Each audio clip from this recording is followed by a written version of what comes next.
Una dificultad muy frecuente entre los pacientes y la comunidad científica es la provisión de información que sea concisa, concreta y de fácil acceso. En temas tales como el diagnóstico, el tratamiento, cómo manejar el dolor, cómo manejar la espasticidad en esclerosis múltiple. Este ciclo consta de 8 encuentros en donde en cada encuentro abordaremos distintas temáticas centrales que van dirigidas a esos puntos. Pero junto con esos puntos también abordaremos temas de central interés en esclerosis múltiple como es el acceso. Mi nombre es Juan Ignacio Rojas, soy médico neurólogo, coordino la unidad de esclerosis múltiple del Hospital Universitario del CEMIC y codirijo el Centro de Esclerosis Múltiple de Buenos Aires y voy a ser uno de los anfitriones de estos encuentros. Junto conmigo va a estar mi amigo Jorge Chernicki, un productor de medios con amplísima experiencia, a quien quiero invitarlo a que se presente y nos cuente el porqué de estos encuentros. Bueno, la verdad es que para mí es un honor que me hayas nombrado amigo, porque el doctor Rojas es mi médico. Y al ser mi médico se produce esa relación de amistad. Entonces, y estoy muy orgulloso de poder producir junto a Semba, a Rojas, al doctor Cristiano, a nuestra invitada que ahora la vamos a descubrir, donde realmente es una emoción, yo como un paciente con esclerosis múltiple, que no doy el mote de tener esclerosis múltiple y estoy orgulloso. Entonces, gracias por dejarme participar en estos encuentros. Muchas gracias, Jorge. La verdad que es un placer y sobre todo en el armado que tuvimos y en el diseño de esta experiencia junto con el Centro de Esclerosis Múltiple, quienes lo dirigen y lo codirigen, que fue un trabajo arduo, extenso y también, por supuesto, hoy nos encuentra aquí. El primer encuentro lo vamos a discutir relacionado con el tema del diagnóstico en esclerosis múltiple. Sin dudas, la dificultad de cómo se llega al diagnóstico, la posibilidad de error diagnóstico es un tema central para no solo la práctica médica, sino lo más importante, los pacientes y quienes conviven con los pacientes. Para eso tenemos el placer y el honor de contar en este primer encuentro con la doctora Liliana Patruco. Liliana tiene una amplísima experiencia en esclerosis múltiple y es la codirectora del Centro de Esclerosis Múltiple, que nos va a ayudar a poder abordar estos aspectos bien prácticos y operativos del diagnóstico en el consultorio. Bienvenida, Liliana. Muchísimas gracias por haberme invitado a ser parte de tan interesante actividad, ya que todo lo que esté relacionado con divulgación de información para pacientes, para que ellos tengan más conocimiento y más herramientas para ser partícipes activos del manejo de su enfermedad, me parece fascinante. Gracias, Liliana. Yo voy a arrancar con este tema de diagnóstico y qué información es interesante de generar y compartir con la comunidad de personas con esclerosis múltiple y los proxies, por así decirlo. Y el primer tema, o la primera pregunta que te quiero hacer es, ¿qué síntomas son los que hoy en el consultorio te llevan a pensar en la posibilidad de que una persona está iniciando su enfermedad? Y eso es importante y eso es algo de lo que los pacientes deben de estar alertas. Los síntomas más comunes que suelen observarse en el consultorio son, o las principales quejas, la disminución de la capacidad para ver de uno, muy raramente de ambos ojos, pero digamos la disminución de la capacidad para ver de un ojo o el ver doble, o el perder fuerza en un brazo, en una pierna o en ambas piernas, o sentirse muy mareado o adormecimientos en alguna parte del cuerpo, son los síntomas que más frecuentemente vemos. Pero con una salvedad importante, estos síntomas tienen que durar por lo menos 24 horas, ¿sí? Cuando uno de estos síntomas dura más de 24 horas, genera o debe de generar la suficiente alerta o alarma en la persona para que sí consulte, y consulte con un médico neurólogo. Está claro. Yo te quería hacer una pregunta porque tengo entendido que se le llama la enfermedad de las 1000 caras. Sí. Entonces, debido a eso, no sé, me parece que hay otros síntomas también que alertan a un paciente, como la fatiga. Digamos, creo que hay un montón de situaciones desde el lado digamos, donde alertan y quizás no duran 24 horas, sino duran más tiempo. ¿Qué hay que hacer? Seguro, habitualmente la presencia de fatiga o de otros síntomas como pueden ser las dificultades para orinar o los trastornos del sueño suelen aparecer o ser muy comunes una vez que ya se ha establecido el diagnóstico. No es común que nos consulten por la presencia de fatiga, porque de hecho existen muchas enfermedades que pueden asociarse a fatiga. Y entonces generalmente o probablemente no es el primer diagnóstico en el que uno piensa. Por eso es que los síntomas que son cardinales, que son los con los que más frecuentemente debuta la enfermedad y que realmente ameritan la consulta con el neurólogo, son los que estamos hablando. Los trastornos visuales, los trastornos en la fuerza, los trastornos en la sensibilidad, el mareo o la incoordinación. Y siempre que se den dentro de esta ventana de tiempo, por lo menos 24 horas. Esos son dos aspectos claves que por lo menos alertan a la persona y motivan la consulta. Y después el neurólogo le atribuirá la relevancia, la importancia, verá cuál es la secuencia de estudios que deben de realizarse a continuación. Está claro. Te quería dos highlights, por así decirlo, de lo que vos comentás, que tiene que ver con el patrón temporal. Sí. Todo síntoma que aparece y desaparece, das a entender que uno no pensaría en esto, que es un síntoma de inicio, sí el que dura más de 24 horas, y los síntomas, que bien remarcás, lo visual, lo motor, lo sensitivo. La pregunta que surge es, ¿por qué alguien hace un síntoma visual y otras personas, como plantea Jorge, tiene otra cara y hace un síntoma sensitivo en un comienzo, o eventualmente hace algo que no es específicamente algo que se instala y que eventualmente va a desaparecer, sino que progresa? Sí. ¿Por qué tienen distintos síntomas? ¿De qué depende un síntoma en el paciente? Y eso es otra pregunta que es súper interesante. Siempre los síntomas van a depender del sitio dentro del sistema nervioso central donde se produce la lesión. Si la lesión está, por ejemplo, en la médula, la persona tendrá dificultad para caminar, menos fuerza en una pierna o en ambas piernas, acompañado o no de trastornos en la sensibilidad, siente las piernas dormidas, asociado eventualmente también con trastornos urinarios, dificultades para poder iniciar la micción.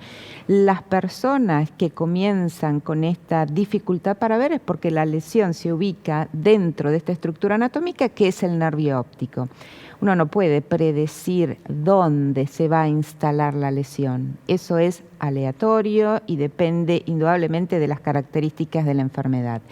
Y tomo algo que decía Juan Ignacio, y que es que en la gran mayoría de las personas con esclerosis múltiple, los síntomas aparecen, duran unas 2 semanas, uno después puede acortar esa duración dándole corticoides, pero hay otro grupo de personas y que más o menos está alrededor del 10 o 15% del global de las personas con esclerosis múltiple, donde la enfermedad no se comporta de esta manera, sino, como decía Juan, aparece una alteración que es bastante sutil, que a veces a las personas cuando uno les pregunta, ¿pero cuándo empezó el defecto?, no pueden poner una fecha precisa. Pero no identifican, pueden identificar. No pueden decir empezó el lunes de la semana pasada, yo estaba bien y aparece esto.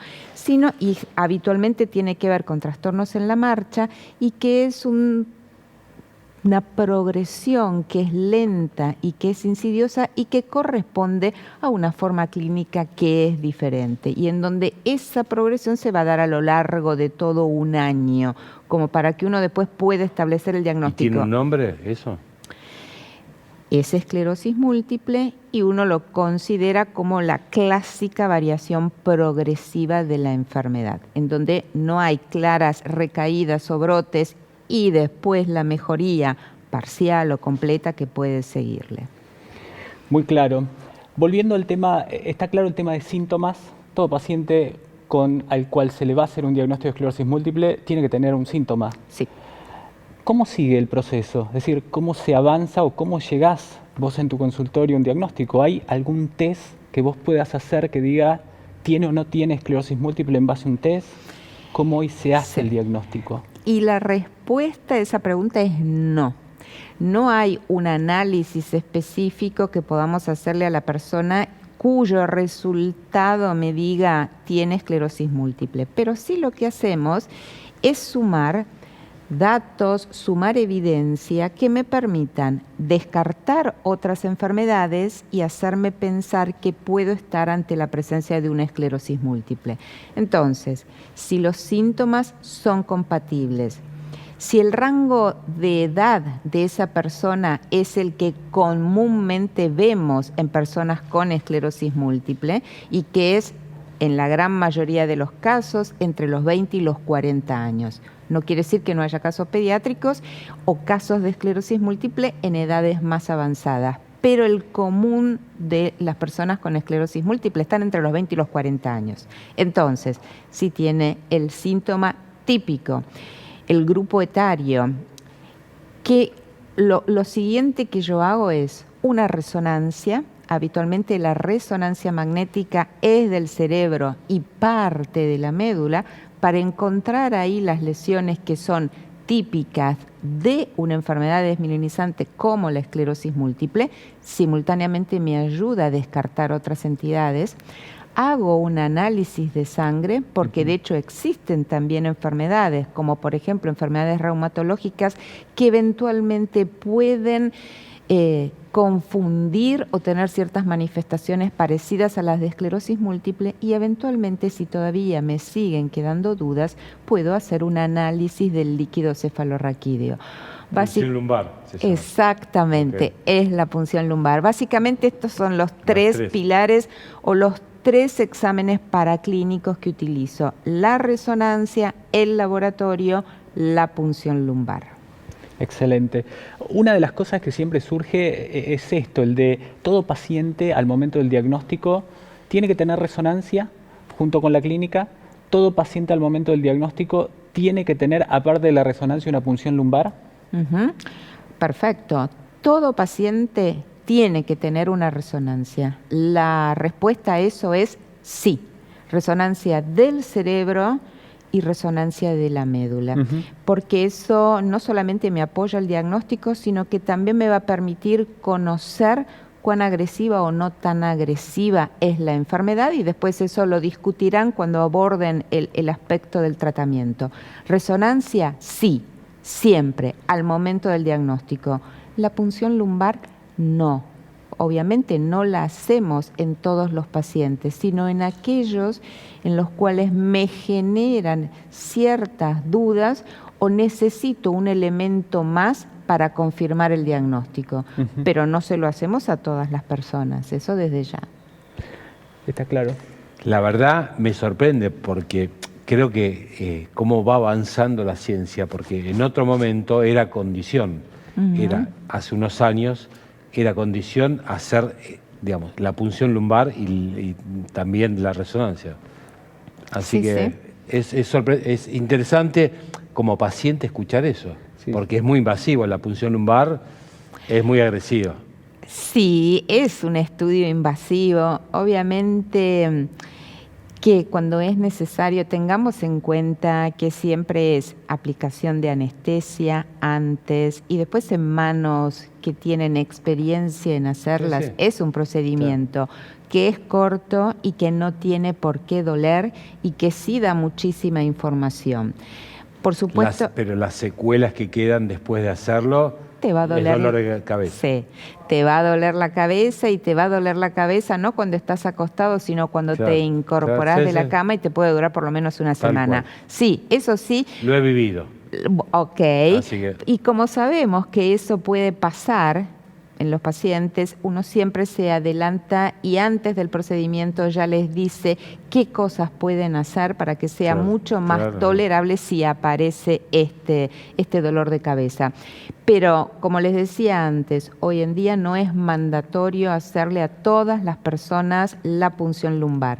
La resonancia, por supuesto. Y la resonancia tiene que ser, por lo menos, la que le hacemos al momento del diagnóstico con el contraste endovenoso. Claro. Porque además me va a ayudar a distinguir de lo que estoy viendo qué es nuevo y qué es viejo. Está claro. Liliana, se ha diseminado mucho el uso de resonancia en general en la práctica médica por distintas eventualidades, un trauma, un dolor de cabeza, se hace resonancia. Y hoy vemos que el diagnóstico muchas veces viene desde el informe de resonancia, la identificación de estas, vos mencionabas lesiones desmielinizantes. Te voy a pedir dos cosas. Uno es, ¿qué traducción tiene esto de lesiones desmielinizantes que viene desde el informe de la resonancia en el contexto de la enfermedad y para las personas con esclerosis múltiple? Y lo otro es, si toda persona al cual se le va a hacer un diagnóstico de esclerosis múltiple tiene que tener síntomas para hacerle el diagnóstico de esclerosis múltiple, bajo este concepto de que hoy con la diseminación del uso de resonancia muchas veces las personas no tienen síntomas, se le hace una resonancia por un motivo inespecífico, como es un dolor de cabeza, que entendemos que no es un síndrome de esclerosis múltiple, identifican algunas de estas lesiones desmielinizantes que te pido que las describas, y viene con un diagnóstico desde un informe. Entonces la pregunta concreta es, ¿el paciente tiene que tener sí o sí síntomas para hacerle el diagnóstico de esclerosis múltiple? Hoy en día está cambiando mucho. Y antes, hace un tiempo atrás, decíamos que el paciente sí o sí tiene que tener síntomas para hacer el diagnóstico de esclerosis múltiple. La idea es cada vez acortar más los tiempos al diagnóstico, sobre todo para iniciar el tratamiento en forma más precoz. Entonces, como decía Juan, hoy en día está muy diseminado y ante síntomas banales, como puede ser un dolor de cabeza, a muchas personas se les hace una resonancia. Y en la resonancia aparecen estas lesiones desmielinizantes, que son áreas en donde se produjo una pérdida de mielina. ¿Cómo las vemos? Las vamos a ver como unas manchitas blancas que tienen que estar ubicadas en determinadas áreas, no en cualquier lugar del cerebro o de la médula, y que son muy sugestivas de esclerosis múltiple. Estar cerca de lo que llamamos los ventrículos o del cuerpo calloso, tienen que tener un tamaño, una forma, una ubicación que sean típicas o muy sugestivas de esclerosis múltiple.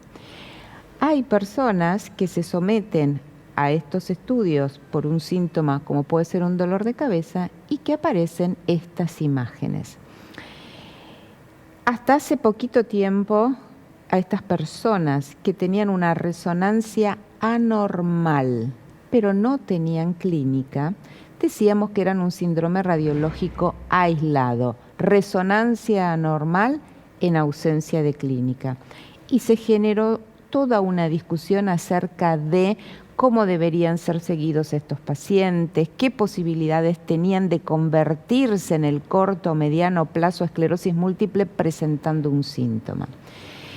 Hoy en día, y con eso de tratar de ser cada vez más agresivos en el abordaje y en el tratamiento de estas personas, en estos pacientes con esas lesiones en la resonancia, si además, y en este caso sí amerita hacer un análisis del líquido cefalorraquídeo o una punción lumbar y tiene bandas oligoclonales, y en esa resonancia hay lesiones viejas y lesiones nuevas porque se tiñen, y a pesar de que no tuvo síntomas, y considerando por todos los estudios que en los siguientes 3 o 5 años va a tener un síntoma que sea esclerosis múltiple, hoy en día los consideramos como esclerosis múltiple también. Por supuesto que el análisis, el estudio o el abordaje de estos pacientes sí lo tienen que hacer neurólogos que tengan experiencia en el manejo de enfermedades desmielinizantes y de esclerosis múltiple, porque se abre todo un nuevo panorama y caemos en la posibilidad de que cualquier lesión que aparezca en el cerebro sea considerada como de esclerosis múltiple y se trate al paciente cuando en realidad tiene otra enfermedad, porque la posibilidad del error diagnóstico siempre lo tenemos que tener en mente. Realmente eso es muy importante, digamos, tener ese conocimiento. Digamos, por eso hace falta tratar con un neurólogo con experiencia Sí. en esclerosis. Sí, exacto. Yo quiero destacar un concepto de lo que mencionás, que es el diagnóstico no viene desde un informe de resonancia. No, en absoluto. Y eso Claro. es un poco Claro. yendo del camino que fuiste haciendo desde los síntomas, el hallazgo de resonancia, la combinación, el análisis para excluir otras causas, eventualmente la necesidad de una punción lumbar y tener mucho cuidado con esto, la diseminación de uso de resonancia y con los diagnósticos que vienen desde la resonancia, porque así no se hace el diagnóstico. Por supuesto que no. De hecho, el médico que examinó al paciente, lo interrogó, es el que va a poner en contexto lo que cuenta o lo que tiene la persona con lo que estoy viendo en las imágenes. El médico que, digamos, los médicos radiólogos, los neuroradiólogos, los especialistas en imágenes, ellos no tienen el contacto con el paciente. Eventualmente tienen una reseña que nosotros le hacemos para que sepan qué mirar en esa resonancia. Lo que ellos tienen que hacer es contarnos cuántas lesiones tienen, qué tamaño tienen, qué forma, dónde se ubican, cuántas realzan o no con el gadolinio, si vemos agujeros negros, que son zonas o cicatrices que hay en el cerebro. Eso es lo que tienen que informar y después vamos a hacer los neurólogos quienes lo ponemos en el contexto de la persona y ahí podremos decir o no si tiene una esclerosis múltiple. Brillante. Bueno, la verdad me sorprende porque, digamos, es una cuestión de sentido común entender que el neurólogo es el único que sabe diagnosticar exactamente esta enfermedad.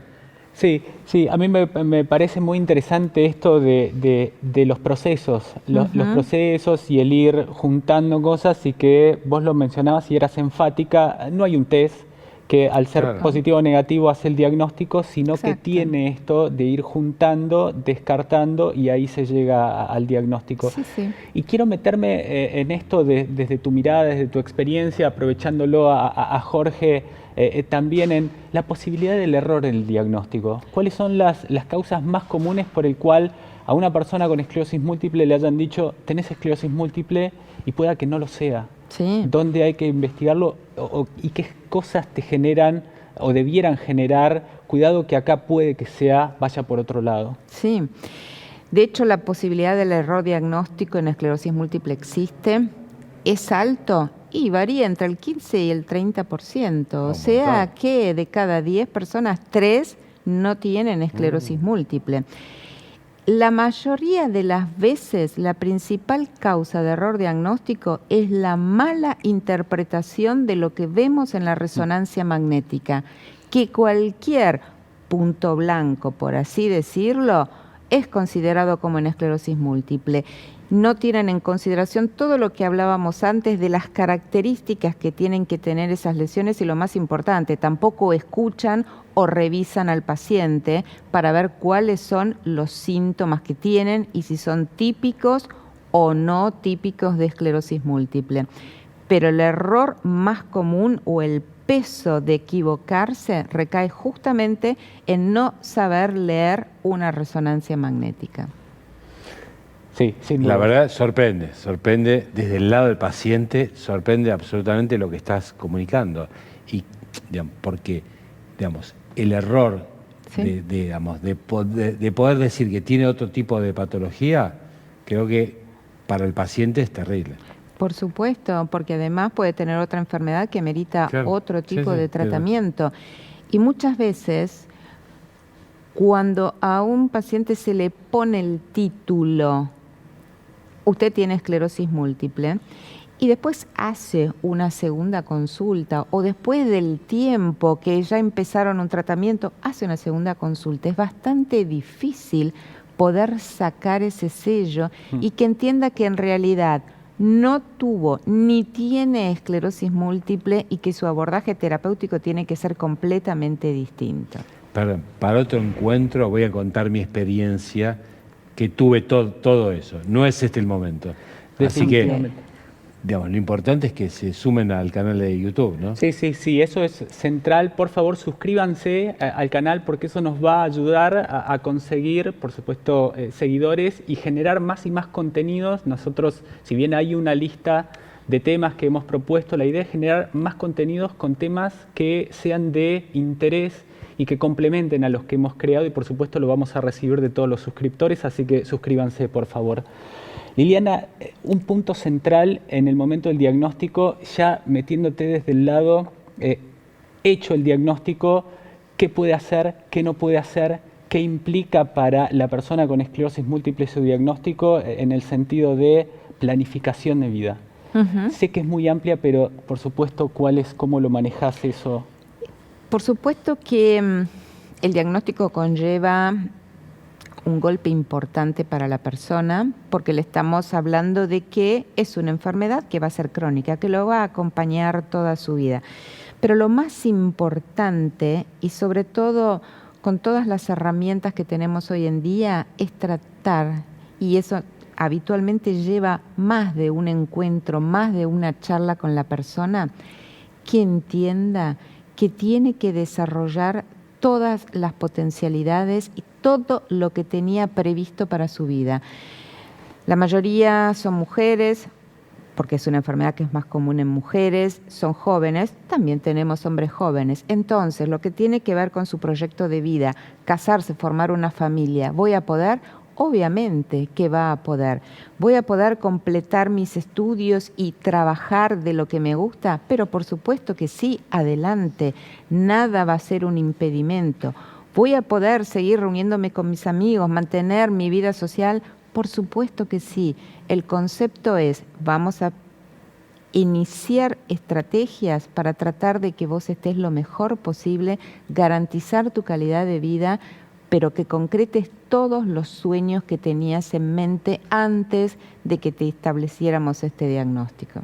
Qué lindo mensaje, ¿eh? Excelente. Realmente emociona. Sí, el mensaje que estás dejando emociona. Es muy lindo escuchar. Sí, definitivamente, y es lo más importante desde el lado del consultorio. Muchísimas gracias, Liliana. Un placer contar con tu experiencia, con toda tu sabiduría. La verdad que aclara muchísimo y para la comunidad científica, para la comunidad de pacientes, creo que es invaluable. Así que gracias. Muchas gracias por haber participado de este encuentro y, bueno, obviamente que te vamos a invitar siempre. Vamos a generar otro encuentro para hablar respecto a planificación y otros aspectos al momento del diagnóstico, que es un punto central. Así Perfecto. Que gracias. Gracias a ustedes por haberme invitado. Vamos de vuelta, suscríbanse al canal para visualizar este contenido y por supuesto sugerir y crear más contenido. Así que gracias, vamos a continuar con las siguientes columnas del encuentro.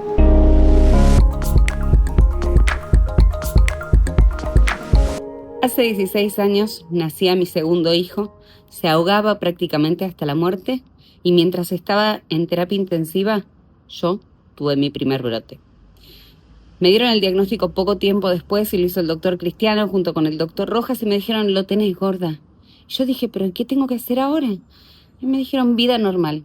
A partir de ese momento, en todos estos años en los que conviví con la esclerosis múltiple, aprendí que tenemos que ser empáticos con nosotros, pero que tenemos que ser empáticos con los demás.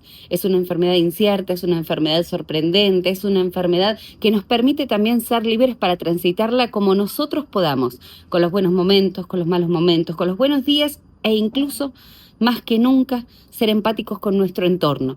Una vez que aprendemos a escucharnos a nosotros, a empatizar con lo que nos pasa y podemos transmitírselo a los demás, tenemos que entender que ellos están allá para nosotros. Y eso es una de las cosas que cada día nos hace más fuertes.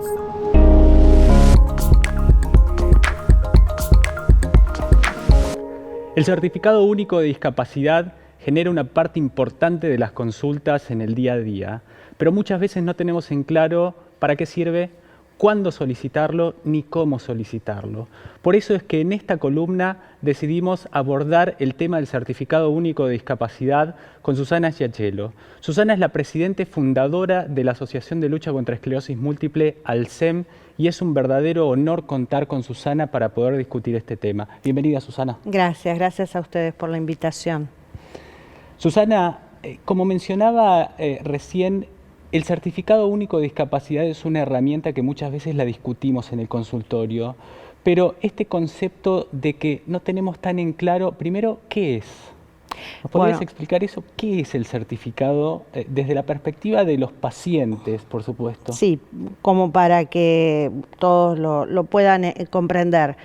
No es un documento, no es un registro médico, no es una jubilación, no es una pensión.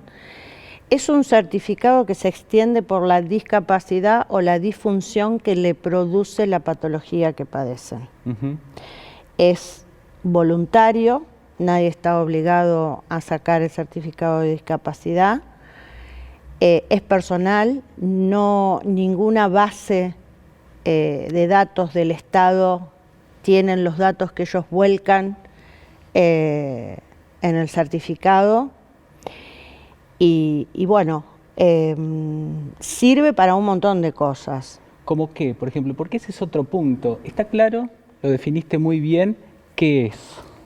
Qué es el instrumento, qué es la herramienta.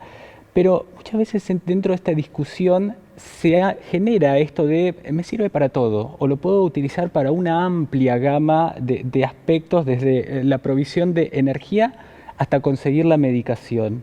¿Cuáles son los beneficios que tiene un paciente con esclerosis múltiple de tener el certificado único de discapacidad? Bueno, el certificado lo que le da derecho es a presentarlo en las obras sociales para hacer los tratamientos prolongados. O sea, si un paciente tiene que hacer más de 10 sesiones de kinesiología, que es generalmente lo que cubren las obras sociales o las prepagas, el certificado de discapacidad te da para que todas las que vos necesites durante el año, ya sea kinesiología, fonoaudiología, psicología, psiquiatría, o sea, el resto de las especialidades que necesiten sesiones, más de 10. Uh-huh. Después, bueno, tenemos el libre acceso al transporte público de larga y media distancia, el símbolo internacional de discapacidad que da derecho al libre tránsito y estacionamiento, el ingreso a eventos culturales. Uh-huh. Y Está claro. Las autopistas también, claro, digamos, todo con el símbolo de... Como paciente, como persona que utilizo el CUD, a mí me cambió totalmente, me cambió... La exención de patentes claro, también. La exención de patentes, digamos, es un cambio abrupto y es un beneficio para los que lo tenemos. Digamos, yo siempre hago como bromas, ¿no? Digo, qué suerte que tengo el CUD, porque puedo estacionar donde quiero, tengo libertad absoluta para moverme en la ciudad. Entonces, creo que es un beneficio, pero me parece que desde el lado de ustedes ayudan mucho a obtenerlo, porque no es tan fácil, tan sencillo. Creo que hay todo un tema, ¿no? Sí, administrativo. Hay un tema administrativo. A partir del mes de agosto del 2024, el certificado único de discapacidad ya no tiene vencimiento, pero bueno, para sacarlo, el paciente se tiene que presentar con el DNI original y, si es menor, con el DNI de los padres, con la certificación médica donde diga la escala de discapacidad que él tiene, estudios complementarios que avalen. En el caso de esclerosis múltiple, por ejemplo, es de 4, a partir de 4. Entonces, a veces el informe del médico neurólogo, que es el médico tratante, llega a un 3. Pero bueno, se puede reunir del médico urólogo, del psicólogo por los trastornos cognitivos y con eso llegar a un 4. Uh-huh. Igualmente, perdón, pero esto va a una junta médica. Exacto. No solo el médico, digamos, presenta... No, eso es lo que él tiene que llevar para la junta evaluadora. Y la junta va a evaluar precisamente si le da o no el beneficio, el certificado. Y en el caso que no le den, ustedes como asociación, ¿pueden ayudar desde el lado legal a que esto se pueda obtener? No, la junta evaluadora tiene que dar un informe por escrito de la negativa. Uh-huh. Y el paciente, porque quizás le falta algún tipo de documentación, por eso se lo han denegado. Si es en el tema de la escala de discapacidad, tiene que volver a pedir una nueva junta evaluadora para que lo vuelvan a evaluar, ¿no? Y vean si realmente su grado de discapacidad está en la escala que ellos necesitan. Generalmente todas las asociaciones trabajamos con un gran equipo de profesionales de área social y abogados, que esto es como que lo tienen al día con todas las últimas resoluciones, y por eso lo importante es que se contacten con las asociaciones y pidan de hablar con el área social o legal para que las trabajadoras sociales, claro, acompañan. Claro. Porque bueno, también nos sucede cuando hacen las presentaciones para las medicaciones, a veces faltan datos o papeles, entonces las trabajadoras sociales lo que hacen es ver si la documentación que van a presentar en la Junta Evaluadora está completa o falta algo. Está clarísimo. Fuiste tocando algunos puntos desde lo que me interesaría que definamos en mi próxima pregunta, como el EDCS, que es una escala que se solicita mucho para ver cómo ha impactado la enfermedad en los pacientes, desde lo motriz, desde lo sensitivo, desde eventualmente el diagnóstico. Y la pregunta concreta es, ¿todo paciente con esclerosis múltiple puede acceder al certificado único de discapacidad debiera acceder al certificado único de discapacidad al momento del diagnóstico o en el inmediato? La verdad es que si nosotros hacemos una evaluación en base a nuestra base de datos, un 30% no tiene certificado de discapacidad, porque ya no hay tanta discapacidad. En casos muy puntuales, nosotros pedimos que sí saquen el certificado de discapacidad, pero si no, no es necesario para el acceso de la medicación tener el certificado de discapacidad. Ese es un punto importante, sobre todo porque genera muchas de las consultas y mucha controversia entre los colegas, entre la comunidad y cuando lo discutimos con los pacientes. Porque también depende un poco de las juntas evaluadoras. Generalmente en las juntas evaluadoras no hay un médico neurólogo que conozca la enfermedad. Exacto. Entonces a veces se hace difícil hacerles entender, por ejemplo, lo ven al paciente que está muy bien, pero no saben que quizás tenga problemas cognitivos, o sea, físicamente no va a tener problemas para deambular, pero quizás tiene trastornos cognitivos o tiene problemas urinarios o la gran fatiga, y eso lo condiciona, o sea, son disfunciones que le produce la enfermedad y por lo cual nosotros consideramos que el paciente tiene que tener el certificado. Por eso, ¿ustedes intervienen en ese caso? Nosotros acompañamos. Acompañan, pero sí, no pueden intervenir. No, salvo que sean casos muy puntuales. Y de acuerdo a la localidad tiene que ver, digamos. Y a veces las juntas evaluadoras cambian, de lo que es el interior, o una provincia, el Gran Buenos Aires, depende. Y si fuera, digamos, una persona que no es argentina y puede recurrir a una junta médica también padeciendo esclerosis múltiple, o eso es una limitación. Mira, la verdad no sabría qué responderte. Creo que tienen que tener el DNI precario o la permanencia como para empezar como residentes, pero no sé responderte la pregunta. Susana, una chiquita, porque es un tema sin dudas que da para mucho más y para volver a encontrarnos, y es cómo un paciente, una persona con esclerosis múltiple que va a sacarlo, que quiere gestionar el certificado único de discapacidad, lo hace. Es decir, ¿dónde entra? ¿Cómo hace? ¿Qué es lo que tiene? ¿Cuáles son los pasos que tiene que seguir? Bueno, va a la junta evaluadora con toda la documentación, con el DNI original y fotocopia, y si es menor, el documento de los padres. El trámite es voluntario, tiene que llevar el resumen de historia clínica o el informe del médico, y si tienen certificado de discapacidad anterior o lo extravió, tiene que llevar la denuncia. Es un documento personal, intransferible, o sea, no se le puede transferir a nadie, y es un documento privado. Yo, si me saco el certificado de discapacidad, o Jorge tiene el certificado de discapacidad, no tiene por qué saberlo vos o cualquier otra persona. O sea, es algo de la vida privada, no es necesario. Lo importante es que consulte también, digamos, cualquier duda, porque hay mucha gente que esto es nuevo y bueno, que digamos, se comunique con ustedes. Hubo cambios, modificaciones, pero bueno, yo creo que el rol de las asociaciones es informar y tratar de que el paciente, en definitiva, a nosotros lo que nos interesa es la calidad de vida del paciente. Por supuesto. Y esto de tener el certificado de discapacidad ayuda en muchos casos y ayuda, como vos decís, en impuestos.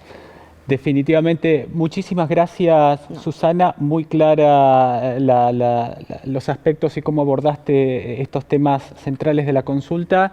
Recuerden suscribirse al canal para visualizar este contenido y por supuesto para sugerir y crear más contenidos de interés. Gracias.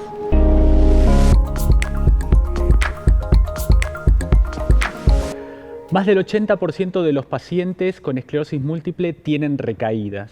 Las recaídas constituyen muchas veces una dificultad desde la identificación, desde el manejo y cómo abordarlas en el consultorio. En esta columna vamos a tratar los síntomas más frecuentes de las recaídas, cómo identificarlas y cómo tratarlas en pacientes con esclerosis múltiple. Ahora, la gran consulta es, ¿qué es una recaída? ¿Qué es? Sin dudas, la recaída en definitiva es el marco característico de la esclerosis múltiple. La esclerosis múltiple es una disfunción del sistema inmune. El sistema inmune te tiene que defender a todas las personas. Lo que pasa en un paciente con esclerosis múltiple es que su sistema inmune disfunciona y lo que hace es reconoce cosas propias como si fuesen extrañas. Esas cosas propias como si fuesen extrañas las reconoce en el cerebro y en la médula. Y entonces genera inflamaciones contra el cerebro y con la médula. Una recaída, en definitiva, es una inflamación que se da en el cerebro o en la médula y que se traduce en síntomas. Liliana, en la primera columna, mencionaba el diagnóstico y los síntomas para pensar en el diagnóstico. El síntoma característico tiene que ver con la recaída y es justamente una inflamación, que es este reconocimiento de lo propio como si fuese extraño por parte del sistema inmune, y esa inflamación que está tocando un área del cerebro, de la médula, empieza a generar síntomas. Y eso es una recaída. ¿Pero en qué se refleja la recaída? Bueno, la recaída es que justamente al inflamarse, lastima una parte del cerebro de la médula y empieza a bloquear la conducción. Y eso se traduce en que un paciente tenga dificultades para ver, la clásica neuritis óptica, traducción de una inflamación del nervio óptico, una dificultad eventualmente para mover un brazo o una pierna, cuando tiene una inflamación en la médula, y esa es la recaída. La recaída es la traducción clínica de lo que está pasando a nivel del cerebro de la médula, de ese proceso inflamatorio. Y entonces esos síntomas, la dificultad para ver, la dificultad para mover un brazo, una pierna, el trastorno sensitivo, ya sea los hormigueos o sentir menos una parte del cuerpo, es la traducción del proceso inflamatorio. Liliana fue muy clara al mencionar el patrón temporal, y ella hablaba que los síntomas tienen que persistir, durar al menos 24 horas y en general lo vemos durante 5 o 7 días y después en el lapso de 8 o 9 días empiezan a ceder. Lo que hay atrás de ese patrón temporal en definitiva es una inflamación. Por eso es que a una persona que hace un síntoma que aparece y desaparece en cuestión de minutos u horas, no pensamos o no lo tomamos como un síntoma característico de esclerosis múltiple, porque no estamos pensando en un proceso inflamatorio. De ahí el patrón temporal característico de una recaída.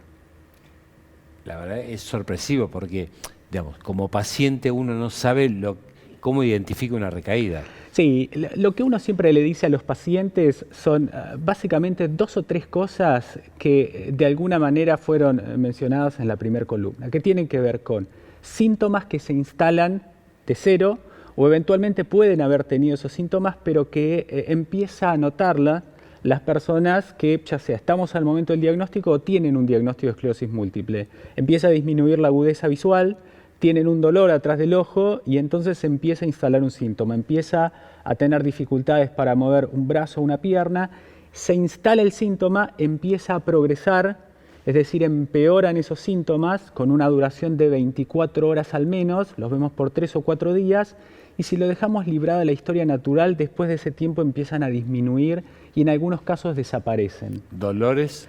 Dolores es el dolor del nervio óptico o eventualmente cuando tocan áreas sensitivas pueden generar dolores. Los síntomas más comunes, por ahí el mensaje más importante es el síntoma nuevo que se instala, que progresa, que dura al menos 24 horas, no ese síntoma que aparece y desaparece y que uno puede localizarlo en un área, es decir, ya sea es un brazo, una pierna, el ojo, no el síntoma que va migrando. Cuando uno ve un síntoma que dura 2 o 3 minutos en el brazo, desaparece, va a la pierna 2 o 3 minutos, no estamos pensando en una recaída, porque atrás no hay una inflamación. Ahora, ¿cuántas recaídas una persona puede sufrir, digamos, en periodos, no sé, mensuales? ¿Hay una estadística de eso? No, sí, sin dudas hay distintas cortes que han evaluado la cantidad de recaídas que una persona puede tener. De todos modos, el aspecto más importante no tiene que ver con estos outliers de decir, bueno, puede tener desde 1 hasta 10, 12 recaídas. Okay. Los ensayos clínicos identifican pacientes que pueden tener una gran cantidad de recaídas, esas formas muy activas, sino esto, el síntoma nuevo que se instala, que progresa, ese síntoma tiene que alertar y que tiene una topografía, un lugar que uno lo puede identificar. Y ahí es donde tiene que disparar no solo la alarma del paciente, de los cercanos al paciente, sino que también la alarma del profesional médico que evalúa al paciente con esclerosis múltiple. Es decir, cuidado que acá puede estar pasando algo inflamatorio. Vamos a estudiarlo. Es importante el tema de cuando uno piensa en una recaída.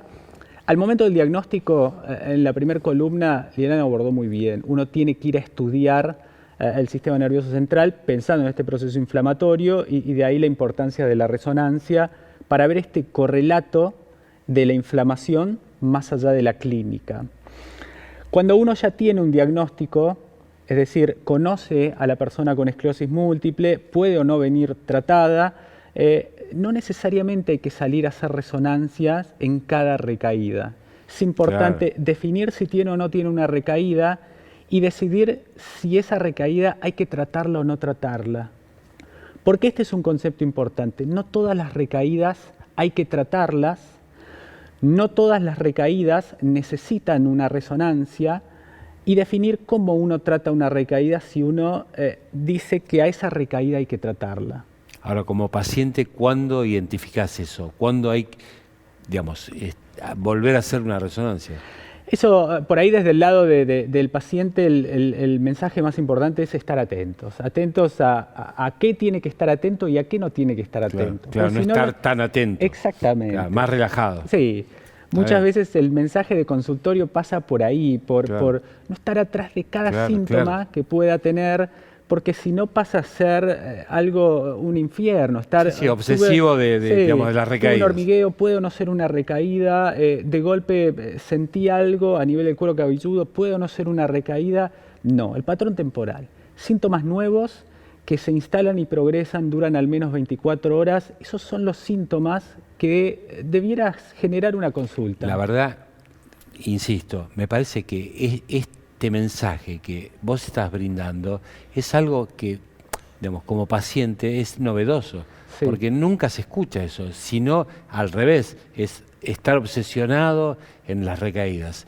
¿Cuántas recaídas tenés y anotarlas? Conozco gente que las anota y dice, me duele esto. Bueno, me parece que este es el mensaje que hoy querés transmitir. Definitivamente. El mensaje más importante es no estar tan pendiente de los síntomas, definir 2 o 3 cosas importantes de los síntomas, que es la duración, la topografía y el consultarlo tener el contacto de su médico tratante, decir, tengo este síntoma nuevo, tiene al menos 24 horas, podría llegar a hacerlo, bueno, vení, lo vamos a evaluar.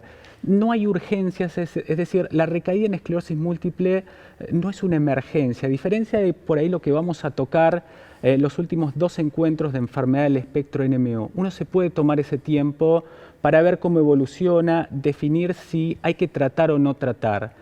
2 palabras en relación a cuál se trata y cuál no se trata. No todas las recaídas hay que tratarlas. Las recaídas que impactan en aspectos funcionales del paciente, sí, debieran ser tratadas, justamente para acortar el tiempo de la duración de esa recaída, es decir, para que la inflamación desaparezca lo más rápido posible. Y si vamos a tratar una recaída, hoy el tratamiento de elección son corticoides altas dosis, ya sea por vía endovenosa o eventualmente lo análogo vía oral. Pero el tratamiento son corticoides altas dosis por vía endovenosa durante 3 a 5 días. Esos son los mensajes más importantes a compartir entre la comunidad de personas con esclerosis múltiple y entre la comunidad de colegas, que muchas veces no está tan claro. Bueno, estamos llegando al final y la verdad te agradezco toda esta información que hoy podemos estar brindando a la comunidad, a los pacientes, a los médicos, a toda la gente que está vinculado con la esclerosis múltiple. Suscríbanse al canal para compartir, para ver este contenido y por supuesto para sugerir y crear nuevos contenidos. Muchas gracias.